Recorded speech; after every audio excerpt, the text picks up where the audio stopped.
Nos services secrets ont démontré leur large supériorité sur ceux du Maroc.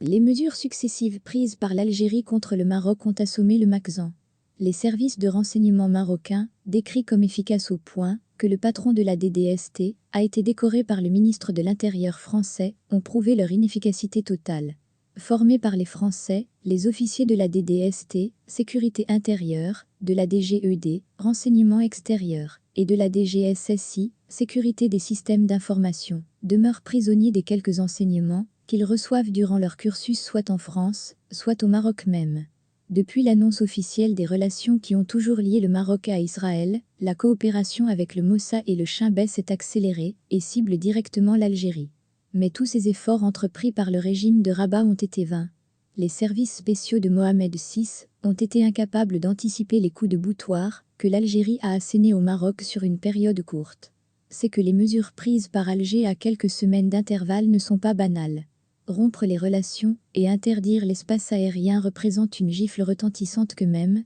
les puissances occidentales et les pétromonarchies alliées du Makzan ne croyaient pas possible de la part de la pacifique et conciliante Algérie. Cette première salve de sanctions prise par le Haut Conseil de sécurité, présidé par le chef de l'État, et qui réunit l'ensemble des composantes des services de renseignement, intérieur, extérieur et sécurité de l'armée, sous la férule du ministre de la Défense nationale et du chef d'état-major de la NP, est résolument le fruit de mois d'enquête et d'analyse qui ont débouché sur cette cassure rendue inévitable par l'incapacité du Maroc à répondre de façon judicieuse et mutuellement bénéfique aux nombreux avertissements clairs que lui envoyait Abdelmadjid Tebboune et le général de corps d'armée Saïd Changria à partir d'Alger, et le message chiffré que ce dernier a adressé à la France et à Israël à partir de la capitale russe. Complètement désinformé, le Makzan a cru que c'en était fini des performants et puissants services secrets algériens affaiblis, un temps, certes, par le malheureux interlude Gaï Salah, qui avait pris sous sa coupe l'ancien DRS et confié la sécurité intérieure au traître Hassini Bouaza, dont l'instruction a démontré sa collision avec l'organisation terroriste Racha,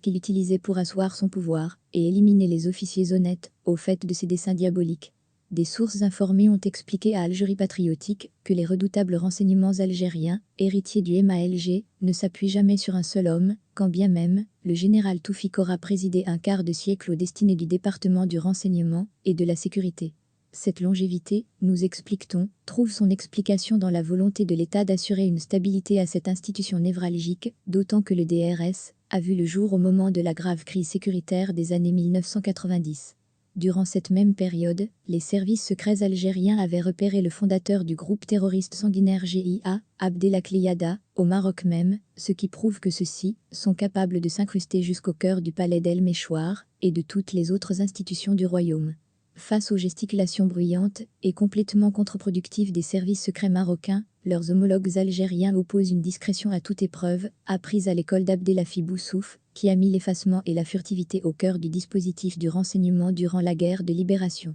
Cette spécificité algérienne assure à nos services d'autant plus de puissance qu'elle a permis de déjouer les nombreuses entreprises terroristes et hostiles émanant d'officines étrangères connues pour leur animosité à l'égard de notre pays. La seule arme que détiennent encore Abdelatif Amouchi et Yassine Mansouri sont la toile d'araignée formée par des agents algériens à leur solde, Hichem Abou, Larbi Zitou, Anwar Malek, etc., qui, non seulement n'ont qu'une popularité surfaite, fabriquée par les chiffres artificiels et combien lucratifs gonflés par les trolls marocains, mais sont désormais poursuivis pour blanchiment d'argent dans les villes européennes, où ils ont prospéré depuis 30 ans sans jamais avoir été